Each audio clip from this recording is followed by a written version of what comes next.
les Vipers, comment allez-vous bien? Bien ou bien? Comme vous vous en serez aperçu, il y a beaucoup de vapeur. Aujourd'hui, on va parler matos et on va aller voir un petit atto, enfin un petit atto, on va pas dire un petit atto, on va aller voir un atto reconstructible de chez eJoy. Je vais vous faire mon retour sur le Limitless XL, donc de chez eJoy. Il m'a été gracieusement envoyé par Gearbest, par Anita. Merci Anita. Donc, pour entrer dans le vif du sujet, c'est un atto plutôt orienté putain de vapeur, sans aucun souci, avec un rendu de saveur moyen bien, on va dire, voilà. Chez Gearbest, vous allez pouvoir le trouver aux alentours des 23 €. Ça vous donne un petit peu près le niveau de gamme de cet atto. Et à savoir que par exemple sur des shops français, vous allez le trouver aux alentours des 40 €. Hein. Donc voilà, ceci étant dit, ceci étant fait. On va passer en gros plan, on va aller voir un petit peu la bestiole et puis on conclura comme d'habitude avec un plan large et puis je vous donnerai un petit peu mon ressenti sur ce petit matériel. Voilou.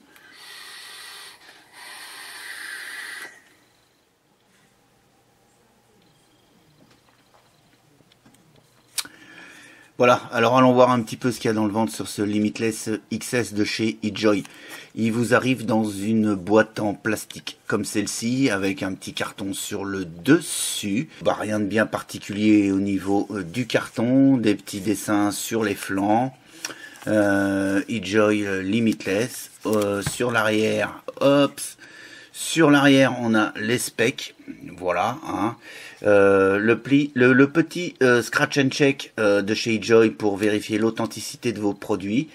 Et ensuite, en dessous, quelques petites infos, Made in China bien évidemment, avec un numéro de téléphone, bien le bonheur pour les appeler, et également un site web.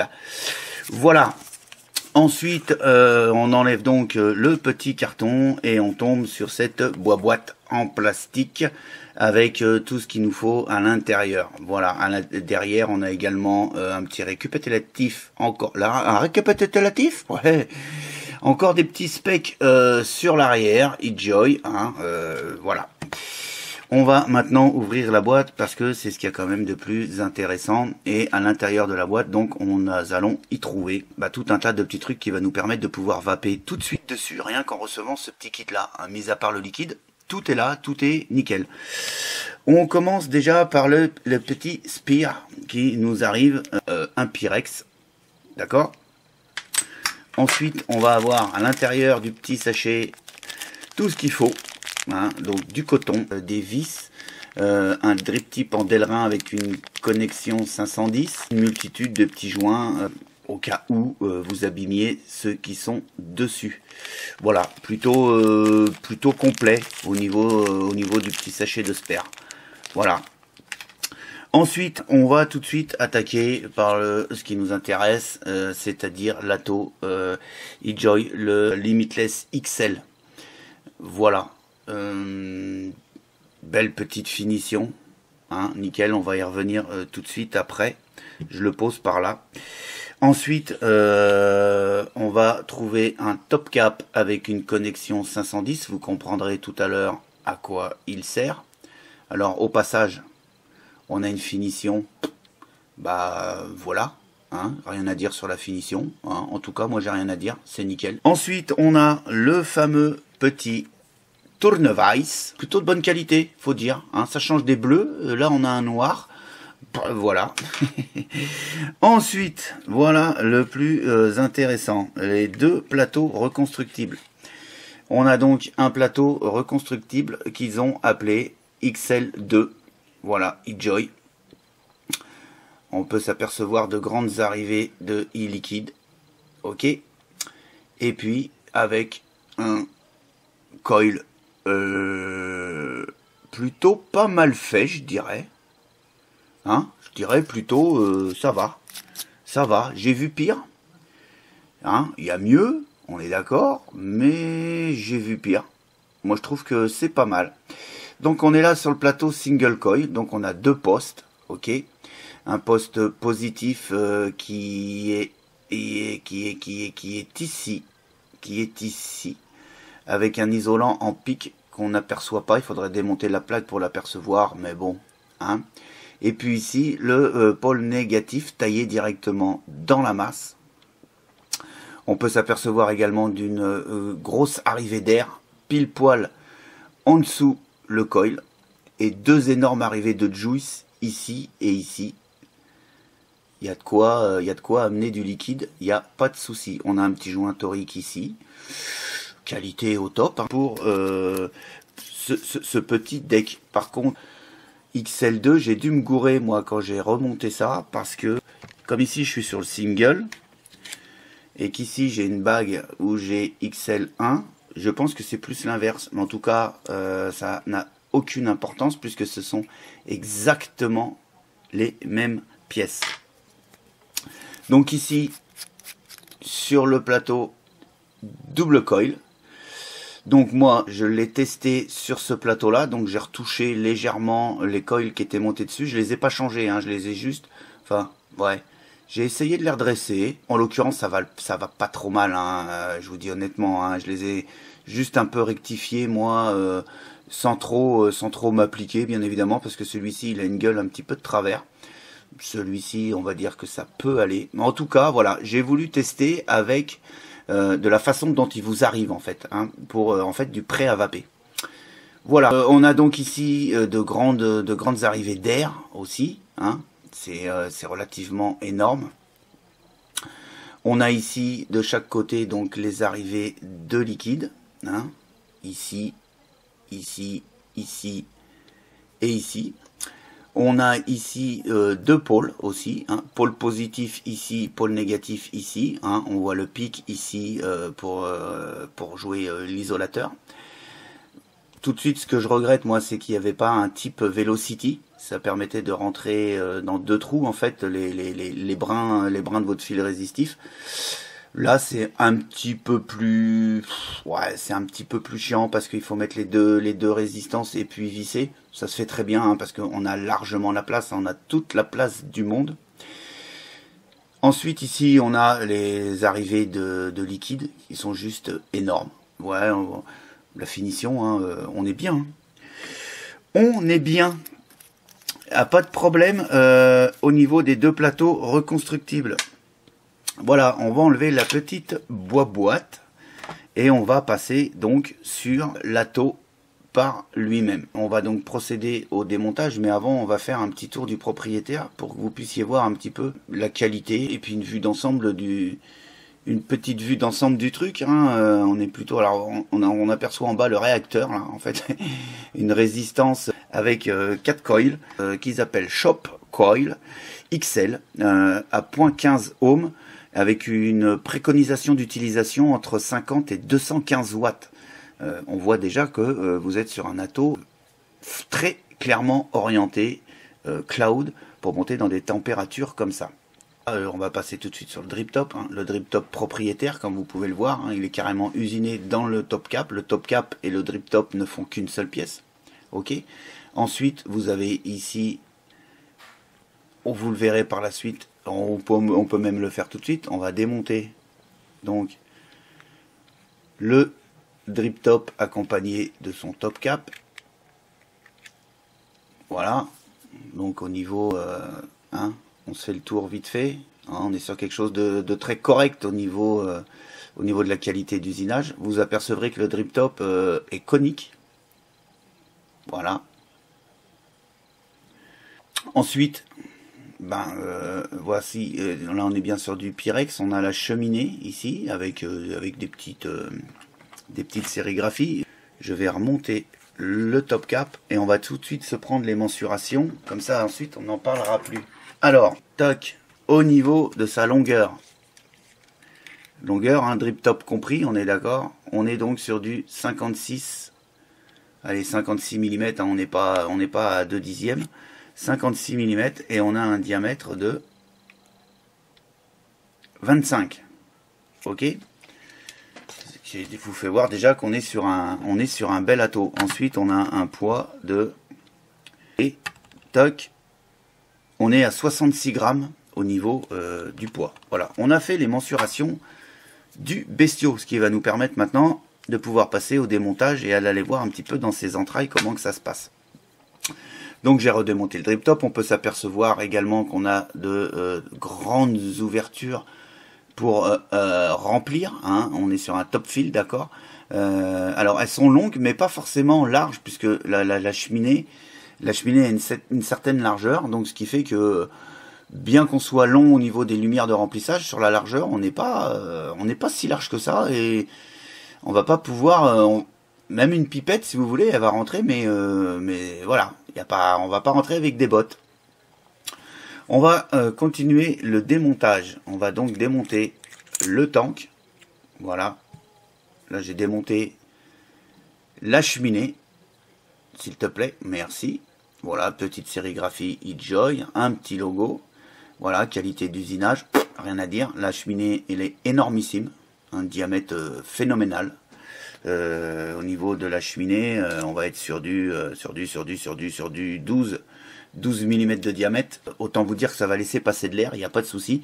A contrario, ça va pas favoriser la restitution des saveurs, vous l'aurez compris, mais on n'est pas très clairement au départ sur un atto saveur. On est surtout sur un atto cloud. Ensuite, on va s'enlever le Pyrex. Alors Pyrex de bonne facture, hein, quelque chose de costaud, bien fini, bien ébavuré. Hop, on est sur vraiment quelque chose de bien. Ensuite, on a ici une cage. Toc. Alors, la cage, en fait, elle vient tout simplement à l'intérieur du Pyrex. Et en fait, si je reconstruis le tank, en fait, il est comme ça. Point barre. On s'apercevra qu'ici la pièce elle est très fine, ce qui est difficile pour resserrer en fait le tank par lui-même. Donc simplement vous mettez le doigt, vous mettez le pouce, vous mettez ce que vous voulez, un orteil à l'intérieur pour pouvoir tourner et vous aider avec la cage en ferraille. Ok. Ensuite on arrive donc sur une résistance, mais alors une résistance d'un diamètre tout simplement énorme. Énorme. En même temps il faut venir y abriter les 4 résistances, ok. On est sur une résistance, donc comme je vous le disais tout à l'heure, en 1.5 ohms, ok. Alors forcément, ils vous disent que l'idéal est entre 50 et 215 watts, bien évidemment, parce que pour venir alimenter les 4 résistances, il faut juste un petit peu envoyer un peu la purée quand même. On a des larges ouvertures qui vont nous permettre forcément d'aller vaper du jus, je dirais du 100% VG, hein, tout simplement. Ça va rentrer. On a les petites inscriptions, hein, 0.15 ohms, 50, 215 watts, XL C4, eJoy. Voilà. Donc, si vous utilisez cette première résistance, surtout, n'oubliez pas de venir l'alimenter abondamment. Je dirais, gentiment, enfin doucement, tranquillement, mais abondamment, parce que vu le diamètre, il va falloir alimenter tout ce coton-là avant de pouvoir vaper dessus, hein. Donc avant l'utilisation, n'oubliez pas de venir bien remplir de juice par les 4 fentes qui sont tout autour de cette résistance. Voilà, ensuite on tombe donc sur la base. Voilà. Hein, une base de finition correcte. Au fond, on peut voir 3 arrivées d'airflow. Ok. Ici, on a le pin positif. Le pin positif qui d'ailleurs, comme vous pouvez le voir, dépasse pas mal de la connexion 510 qui permettra un montage hybride, hein, sur les modes prévus à cet effet, sans aucun souci. Connexion 510, bien évidemment. L'airflow sort du commun et puis nous donne un petit peu un truc plutôt sympa. Alors, là, maintenant que j'ai tout démonté, ça va peut-être pas être évident pour le bouger. Si, voilà, ça tourne bien. Donc voilà, le réglage de l'airflow. Autant vous dire que vous avez une arrivée un petit peu phénoménale quand même. Bon, en même temps, on est sur un atto qu'il faut qu'il y ait de l'air qui passe, hein. Voilà le réglage. Voilà comment que ça se passe, hein, en tournant tout simplement cette bague. Voilà les arrivées d'airflow, hein, c'est juste énorme. On a fait à peu près le tour de cet atto côté gros plan. Ce qu'on va faire maintenant, c'est qu'on va on va se cotonner le double coil pour pouvoir vaper dessus en plan large un petit peu plus tard. Alors comme je vous l'ai dit, hein, j'ai pas changé, c'est le coil qui arrive pré-monté dessus. Moi je l'ai juste un petit peu arrangé à ma sauce. Même si c'est pas formidable, c'est pas mal. Et là je suis sur du 0.39 ohms. D'accord?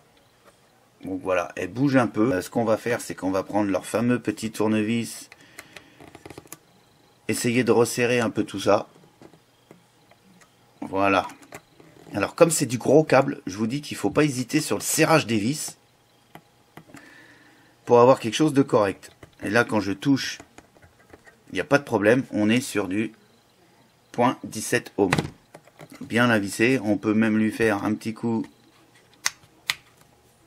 de chauffe. Alors, je sais pas si vous les voyez là, mais voilà, ils ont bien rougi. On vérifie encore un petit coup de serrage, on est bon. Et on est sur du 0.18 ohms. Ok. Ce qu'on va faire maintenant, c'est qu'on va se faire un petit cotonnage. Moi, je vais le cotonner avec du Native Wick. En fait, un petit coton que j'ai découvert sur le Vapexpo. Plutôt bien. Hein. C'est un ami, Guy, qui m'a fait découvrir ce petit coton. Ma foi, fort correct. Et qui, quelque part, comment vous dire, va bien absorber un petit peu un petit peu les dry quoi, en fait. Hein, quand vous sentez un petit peu le dry des fois, vous forcez un petit peu trop et vous avez le coton qui aura cramé. Celui-ci, en l'occurrence, il accepte de ce côté-là un petit peu les dry. Comme je viens de shooter, je vérifie si ma résistance n'est pas trop chaude. Elle est encore un peu chaude. Hein. Voilà, donc pendant que ça avait refroidi, j'ai donc passé le coton à l'intérieur du coil. On a le coton qui bouge tranquillement. Hein, je vous rappelle, faut pas que ça soit serré, mais ça vous le savez, hein, c'est pas la peine de vous le rappeler sur chaque vidéo. Et ensuite, le but du jeu, c'est d'aller mettre donc le coton dans les trous prévus à cet effet, qui se trouve donc ici. Hein, donc voilà, j'ai coupé un petit peu comme ça, un petit peu pour l'instant au pif. Puis je vais aller voir ce que ça va donner. Je pense que là, ça va le faire. Le but du jeu étant de rentrer le coton sans le tasser, ni trop, ni pas assez. Ça a toujours été, et ça le sera toujours, le cotonnage. Le cotonnage, on va venir le rentrer donc gentiment, très simplement. On a toute la place du monde, hein. Il n'y a pas de souci, ça rentre tranquille. Donc pas de panique. Facile à coller, honnêtement, hein, j'ai pas rencontré de problème majeur. Bien faire attention que les arrivées de juice soient bien remplies par le coton, c'est important, puisque si c'est pas bien rempli par le coton, forcément on aura des fuites au remplissage. Voilà, je le rentre encore un petit peu, puisque j'étais pas bien au fond de la gorge. Voilà, là ça me paraît pas mal pour ce côté-là. Ensuite, on va attaquer donc l'autre côté. Toc. Alors, on s'applique, mais c'est pas d'une précision horlogère non plus.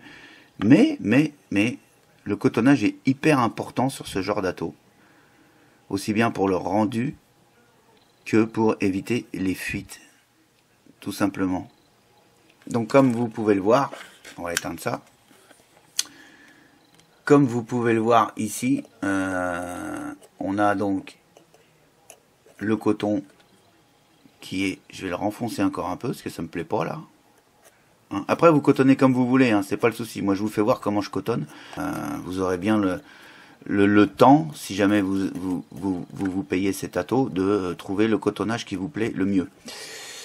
Voilà. Ce qui va se passer, c'est que quand je vais venir mettre le coton de l'autre côté, vous vous apercevrez que ici c'est vide en fait, et que ici ça va être rempli de juice, et que le juice, en fait les deux parties des coils là vont vraiment nager dans le juice et vont amener une alimentation parfaite au niveau des coils sans aucun souci.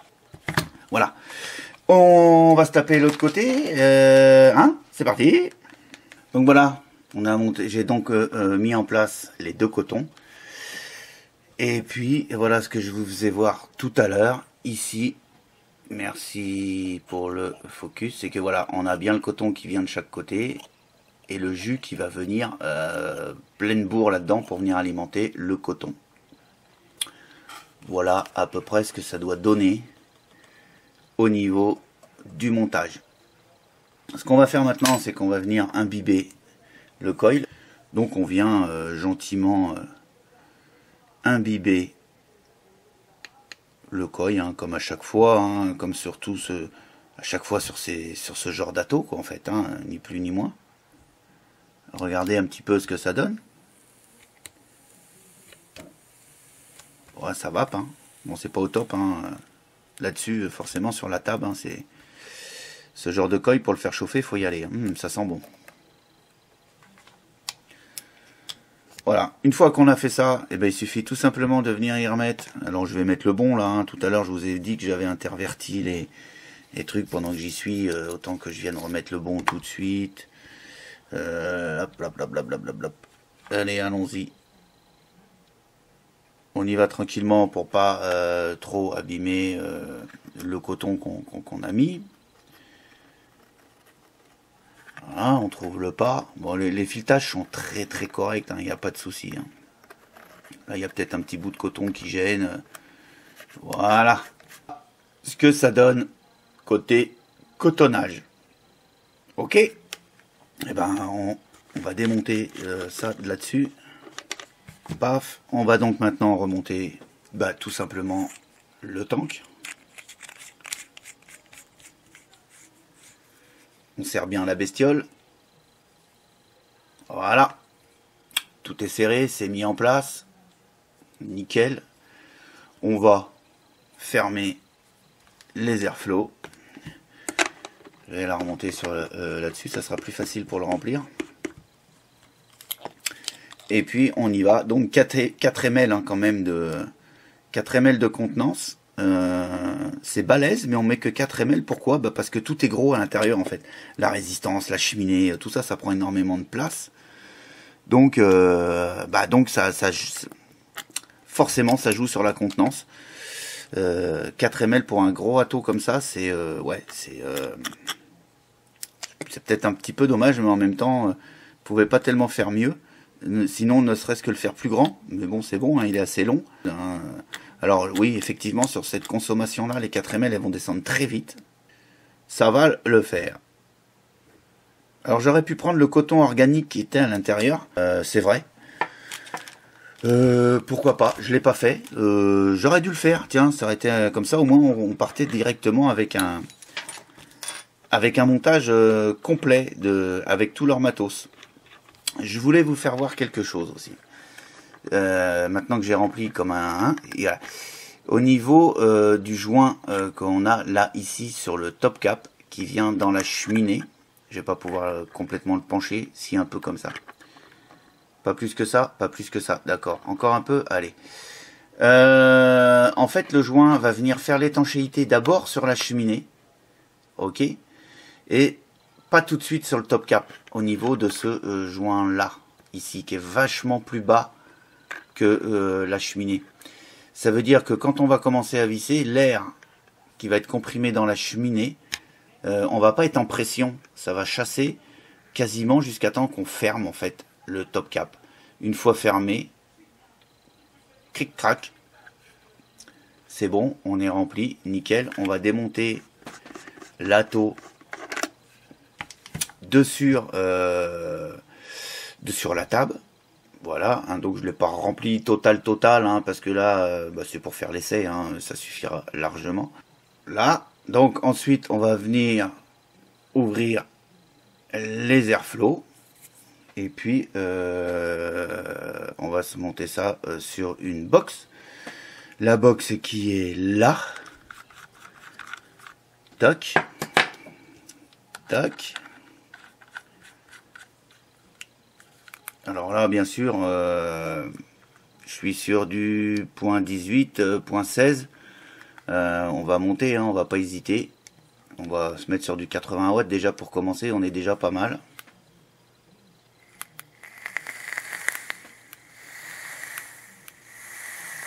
Et puis ça va pas mal.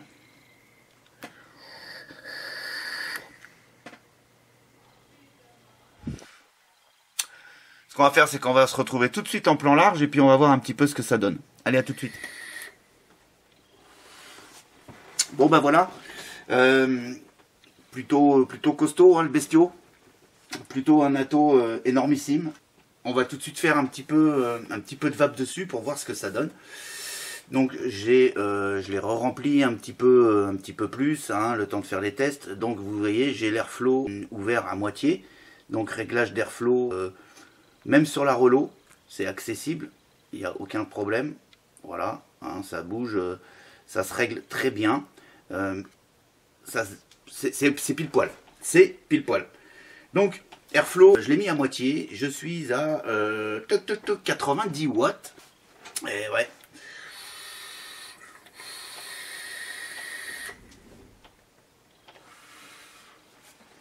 Bon alors, je vous parle pas du rendu de vapeur, c'est juste voilà, hein, on est sur un ato qui rend de la vapeur, donc forcément, il envoie de la vapeur. Qu'est-ce que je pourrais dire côté... Alors, il condense, il a tendance à condenser un petit peu quand même, faut le dire. C'est pas de la fuite de liquide, c'est vraiment de la condensation, très clairement.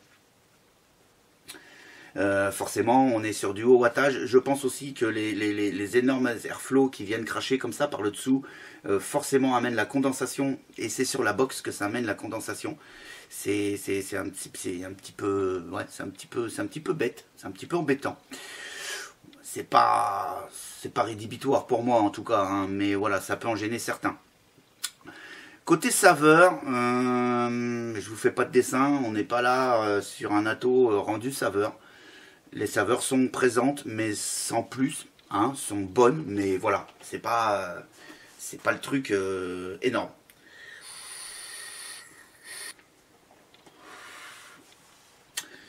Là, j'ai ouvert donc les airflow à fond, airflow ouvert à fond.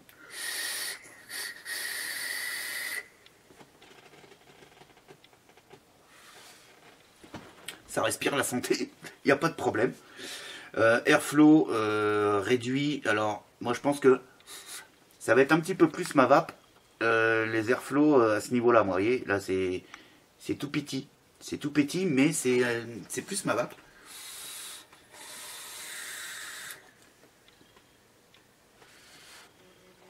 Voilà, c'est plus ma vape et j'aurais tendance à dire même pas. Oh là là là là, cette vapeur. Je pensais avoir un petit peu plus de saveur, mais non, j'ai pas plus de saveur. Voilà un petit peu mon retour sur le Limitless XL de chez eJoy. Alors je vous le dis tout de suite, hein, vous l'aurez bien compris, un ato tout de suite orienté nuage, sans aucun souci. Rendu de saveur tout juste bon, hein, pour moi, un rendu de saveur tout juste bon. Quel autre inconvénient puis-je lui trouver? Bah, pas grand chose, hein, pas grand chose. Une consommation, bah, vous l'aurez compris aussi, hein, de ce côté-là, il n'y a pas de secret. Alors ça chauffe, ça chauffe, il faut vraiment garder, je dirais, l'airflow à ouvert à plus que la moitié pour évacuer un petit peu de calories. Sinon, avec un airflow en dessous de la moitié sur des hauts wattages, vous allez avoir un Pyrex qui va devenir chaud assez rapidement quand même. Ça devient très chaud. Moi, je suis qu'à 90 watts au-dessus. Je ne suis pas monté au-dessus, mais ouais, bon, ok, d'accord. Allez, je vais le faire. Je vais monter à 120 watts. J'irai pas au-dessus parce que je suis pas plus intéressé que ça. Et après, la vapeur va être trop chaude pour ma tronche et pour ma gorge surtout. Je dénature complètement les saveurs. J'ouvre l'airflow à fond.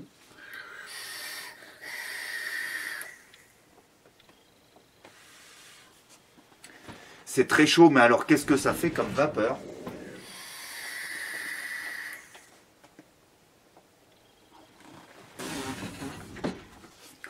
C'est un truc de fou. Il encaisse les watts. Il encaisse les watts sans aucun souci. Vous pouvez monter. Vape très chaude. Voilà, un petit peu ce que je peux vous dire. Les plus pour Stato, c'est qu'on est sur une boîte, sur un package qui est relativement complet, avec les deux plateaux, double coil et single coil. Une résistance préfaite à 4 coils qui est simplement énormissime. Un Pyrex de rechange, le petit sachet de spare qui est pas négligeable, où il y a tout ce qu'il vous faut dedans. Un petit tournevis cruciforme comme d'hab qui va bien. Voilà, hein. Les coils prémontés, apparemment, il suffit de les retoucher un petit peu, de les régler un peu et ça marche plutôt bien. Voilà, sur ce, je vais vous laisser, hein, je vais vous souhaiter une bonne vape, une excellente journée. Quant à moi, je vous donne rendez-vous pour de prochaines aventures de la vape, incessamment sous peu, bien évidemment. Je vais faire le maximum, en tout cas. Et puis, voilà, hein, allez, ciao, ciao, et puis à bientôt, bye bye.